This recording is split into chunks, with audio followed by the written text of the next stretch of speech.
C'est ça. Alors, bonjour, donc on est ici devant le domaine de Brugge, hein, donc là on fait une table d'information toujours hein, pour parler du projet de Guillard Move, l'association de voisinage, qui est donc un projet qui voudrait rendre ce bâtiment historique au quartier, puisque en faire une maison de quartier, un équipement collectif, puisque ici, en fait, il n'y a rien, tous les voisins nous ont dit il faut qu'ils aillent à Cugnot, à Tournefeuille pour les activités pour les enfants, etc. Et puis même pour eux, il y a un petit centre d'animation qui bouge, mais bon, c'est quand même plus sympa, l'atmosphère conviviale du quartier, de pouvoir se rencontrer, puisque finalement, l'occupation de ce bâtiment a permis à des gens de se parler un peu plus que d'habitude, que le bonjour au revoir, que des fois ils faisaient même pas.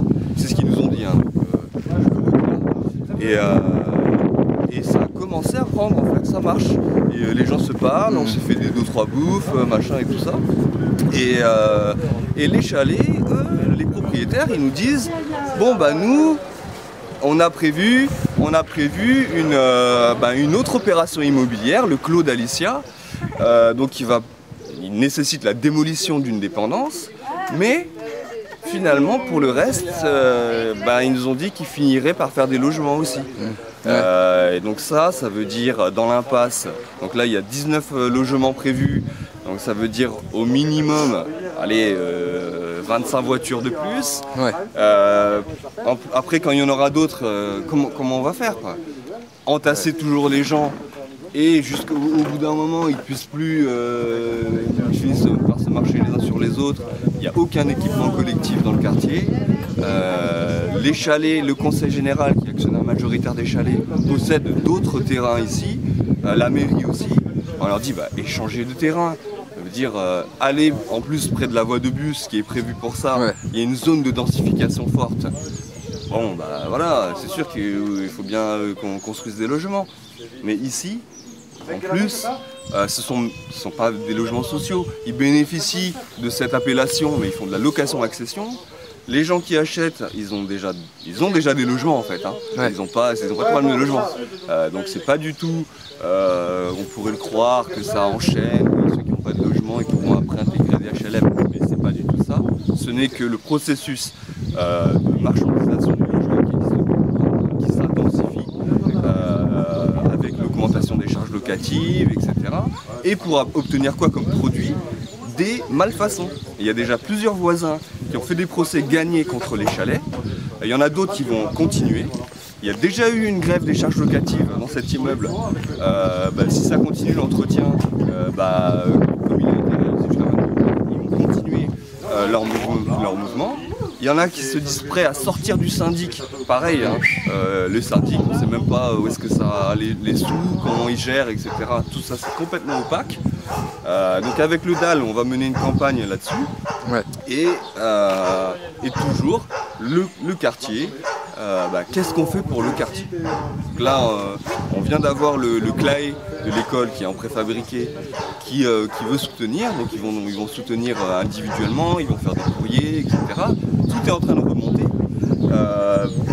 C'est pas la première fois, hein, ce sera que la deuxième. On leur a déjà dit que nous, le collectif qui squattait, qui occupait, était prêt à faire une convention d'occupation. On leur a fourni plusieurs documents qui allaient dans ce sens. Je pense qu'ils ont juste laissé les choses couler pour que ça parte en autre boudin. Malheureusement, c'est pas le cas. Et heureusement pour nous, les gens prennent conscience de plus en plus qu'on a besoin, aujourd'hui finalement, on a besoin de sortir dans la rue pour qu'il y ait des choses normales qui se passent. Donc là, c'est plus possible. Alors en fait, moi je m'appelle Delphine, je suis partie de Guillard Move, que je soutiens parce que il y a du coup depuis sa création un échange au niveau du voisinage, une entraide qui s'est créée. Et en fait, il y a une semaine exactement, moi j'ai assisté à l'expulsion des gens qui occupaient le maquis. Sur un accord quand même tacite avec le président des chalets. Et ils avaient bien signifié qu'ils étaient prêts à partir. Et en fait, ils n'ont pas été prévenus et ils ont été mis à la rue comme des malpropres. Alors que jusque-là, il y avait eu quand même de la communication. Et donc moi je suis une voisine très proche puisque là je suis dans mon jardin et que l'immeuble qui doit être construit ça va être ici. Et donc du coup toute la végétation qu'on voit là, ben, elle va disparaître. Et du coup ben, là les travaux sont censés commencer maintenant. Moi ça m'embête aussi beaucoup parce que j'ai des soucis de santé, donc je suis un peu bloquée chez moi. Et que je pensais au moins être tranquille cet été, puisque je ne vais pas pouvoir partir. J'ai des enfants qui sont petits, on voulait leur mettre une piscine dans le jardin. Et bien ça, on ne va pas pouvoir le faire, voilà, puisqu'il va y avoir la poussière, enfin, tout ce qui va avec, les nuisances. Et le dernier truc que je voulais rajouter, c'est que ça fait presque 2 ans qu'on habite nous ici. Et qu'on n'a jamais, mais jamais été dérangé par les gens du maquis qui habitent là. Et au contraire, on a fait connaissance, il y a eu des liens qui se sont tissés. Et moi, ben, je suis déçue parce qu'en fait, c'est mes voisins, enfin, c'est des voisins que je perds et c'est pas des squatteurs qui font chier le monde, quoi. Voilà. Comme certaines personnes ont pu le dire, ce qui est totalement faux. Alors que là, ben, depuis qu'ils ont été expulsés, ils ont mis un vigile avec un chien et qui ne cesse d'aboyer pour un rien. Et même les fenêtres fermées, on les entend. Alors que là, enfin, je veux dire... l'été, on dort les fenêtres ouvertes, le matin, on entend les tourterelles. Le soir, on s'endort les fenêtres ouvertes. Voilà, on n'assiste pas à des beuveries ou à des rave parties comme les gens imaginent. Et moi, je suis allée plein de fois manger là-bas parce qu'on a fait de la cuisine ensemble, etc. Et j'ai jamais été malade. Voilà. Et je suis jamais revenue avec une maladie quelconque. Parce que les gens aussi, des fois, ont un a priori. Oui, tout à fait. Et ça, je trouve que c'est important de le dire. Puisque moi, peut-être aussi au début, je l'avais cet a priori. Parce que quand je suis arrivée, on m'a dit, ouais, il y a des squatteurs et tout. Donc voilà, et en fait, c'est grâce à ma mère qui, quand j'étais enceinte, m'a dit, a vu Émilie qui était enceinte. Et elle m'a dit, t'as plein de fringues, tu pourrais lui donner. Et en fait, comme ça, on est rentré en contact et tout. Et en fait, je me suis rendu compte que c'était super. Et du coup, ça m'a permis de rencontrer aussi d'autres gens, France et Christian, enfin plein de gens.